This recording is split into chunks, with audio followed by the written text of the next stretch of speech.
తాడిపత్రిలో హైటెన్షన్, పెద్దిరెడ్డి రాకతో ఉద్రిక్తత, వైసీపీ టీడీపీ శ్రేణుల మధ్య ఘర్షణ, వైసీపీ నేత కంది గోలపు మురళి ఇంటిపై దాడి, ఇంట్లో సామాగ్రి 2 కార్లు స్కూటర్ ధ్వంసం, ఏబిఎన్ రిపోర్టర్ను గన్తో బెదిరించిన కందిగోపుల, ఎస్పీ జగదీష్ కు ఏపీయూడబ్ల్యూజే నేతల ఫిర్యాదు. అసలు ఏం జరుగుతుంది?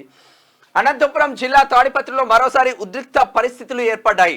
ఎన్నికల సమయంలో ఘర్షణల కారణంగా వైసీపీ ముఖ్య నేతలను పోలీసులు పట్టణానికి దూరంగా ఉంచారు. కానీ మాజీ ఎమ్మెల్యే వైసీపీ నేత కేతిరెడ్డి పెద్దారెడ్డి మంగళవారం సాయంత్రం తాడిపత్రికి భారీ అనుచరులతో బయలుదేరారు. స్వగ్రామం తిమ్మంపల్లి నుంచి ఆయన వస్తున్న విషయం తెలియగానే పోలీసులు కొండాపూర్ వద్ద అడ్డుకున్నారు. దీంతో పోలీసులపై ఆయన ఆగ్రహం వ్యక్తం చేశారు. తాడిపత్రిలోని తన ఇంట్లో కొన్ని పత్రాలు ఉన్నాయని, వాటి కోసం వెళ్తున్నానని వాదించారు. దీంతో పోలీసులు ఆయన వెంటబెట్టుకొని తాడిపత్రికి తీసుకొచ్చారు. ఆయన తనకు కావాల్సిన పత్రాలు తీసుకొని నానా హంగామైతలు సృష్టించి, ఇక చూడు ఎట్లా అయిపోయింది, మొత్తం పెద్ద పెద్ద కార్లే మొత్తం సర్వనాశనం అయిపోయిన పరిస్థితి, పల్టీలు పడ్డ పరిస్థితి, ఎంత దారుణమైన పరిస్థితులు ఉన్నాయి. ఇట్లా ఉండకూడదు. వాస్తవంగా రాజకీయాలను చూడాలి.